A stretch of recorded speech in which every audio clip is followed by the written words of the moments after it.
طيب باشمهندس عماد، ازاي ممكن نقلل مخاطر الاي اي؟ بس هو اكبر مخاطر للاي اي هم مينلي بينحصروا في حاجتين او ثلاثه. رقم واحد الاستخدامات الحربيه، ودي باي اي من غير اي اي في مخاطر حربيه موجوده. يعني دي علينا كلنا كده كده لا اه طبعا مفر. اه طبعا. اوكي. تاني حاجه انها تقعد ناس في البيت، في ناس هتقعد في البيت وفي اشغال معينه يعني بتقلل منها جدا جدا جدا وبدات تقلل منها جدا.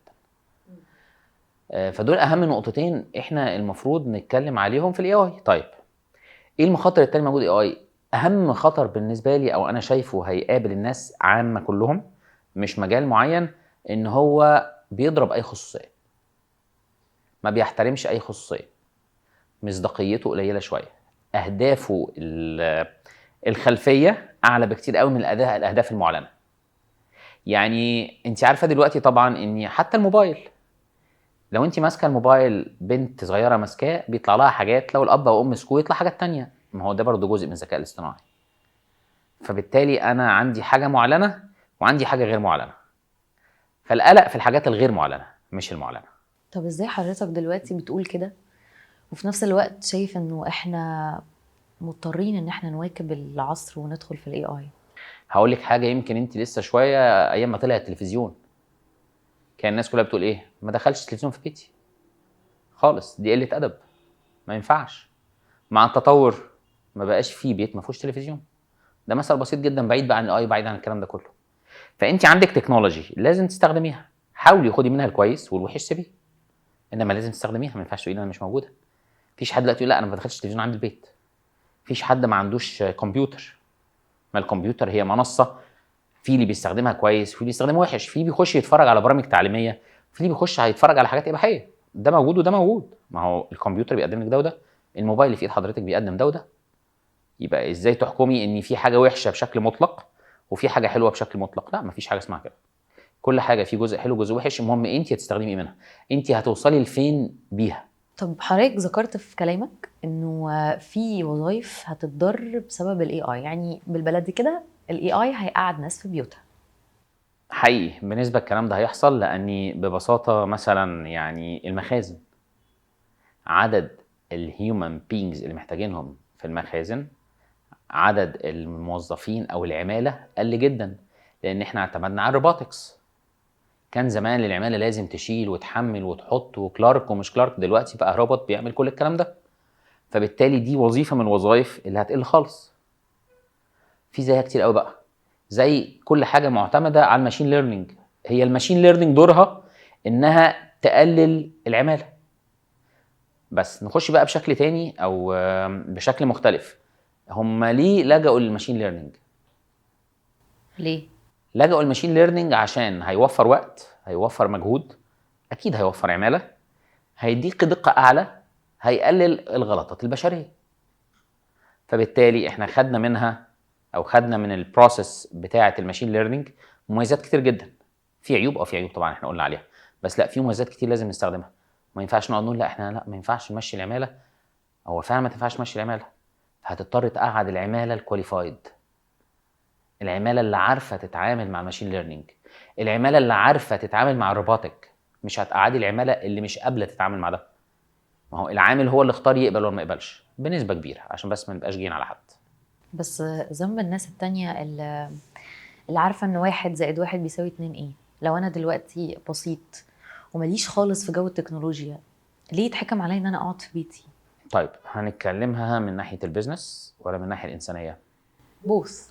بوث. لو كلمنا من الناحيه الانسانيه، هو عنده مشكله انه قاعد في بيته، بس هو مشارك في جزء من ده لان هو ما عرفش يواكب التطور. من ناحيه البيزنس، اي حد في بيزنس عايز ايه؟ عايز شغله ناجح، اخطاء اقل، كواليتي اعلى. فالروبوتك او الماشين ليرنينج هيدي كده. فهتبداي تعملي ايه؟ ان انا هحتفظ بالعماله الكواليفايد جنب الروبوتكس اللي مشغلين. العماله النون كواليفايد او العماله الضعيفه او العماله اللي مش قادره تطور نفسها مش هينفع. طب والناس دي تروح فين؟ لا، ده سؤال كبير.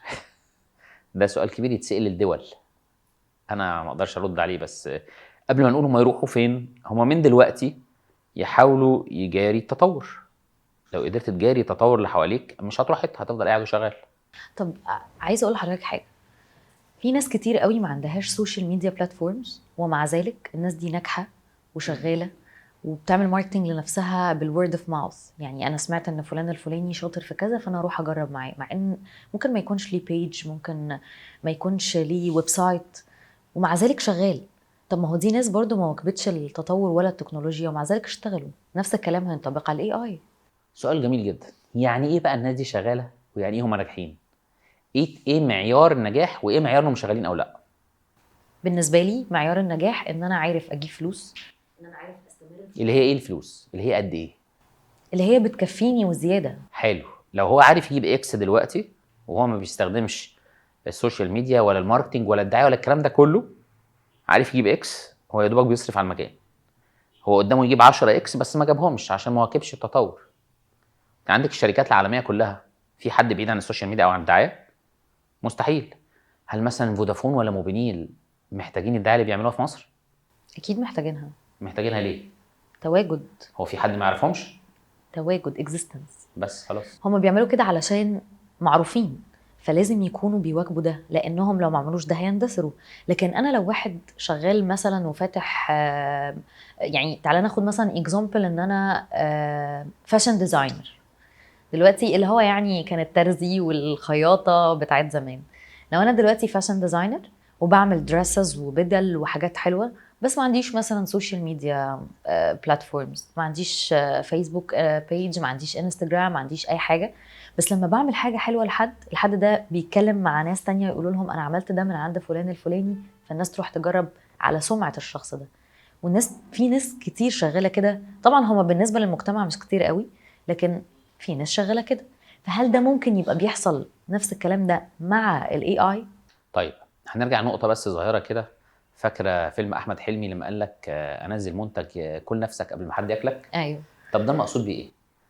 على فكره هو مغزى الموضوع كبير مش صغير. مقصود بيه ايه؟ السوق بتاعي عباره عن تورتايه. التورتايه اللي احنا بنجيبها نقطعها سلايز، كام قطعه. انت خدتي قد ايه؟ انت ممكن تاخدي قطعه من التورتايه وتقولي انا مبسوطه وبكسب والدنيا زي الفل، بس لو استخدمتي باقي الاذرع بتاعتك من مبيعات ودعايه وكلام من ده، هتاخدي حتتين ثلاثه. ففي الوقت ده انت ما كنتيش بتكسبي، انت بتخسري. انت خسرانه ماركت شير ممكن تخشيه ومش عايزه تخشيه. يبقى كده كسبانه ولا خسرانه؟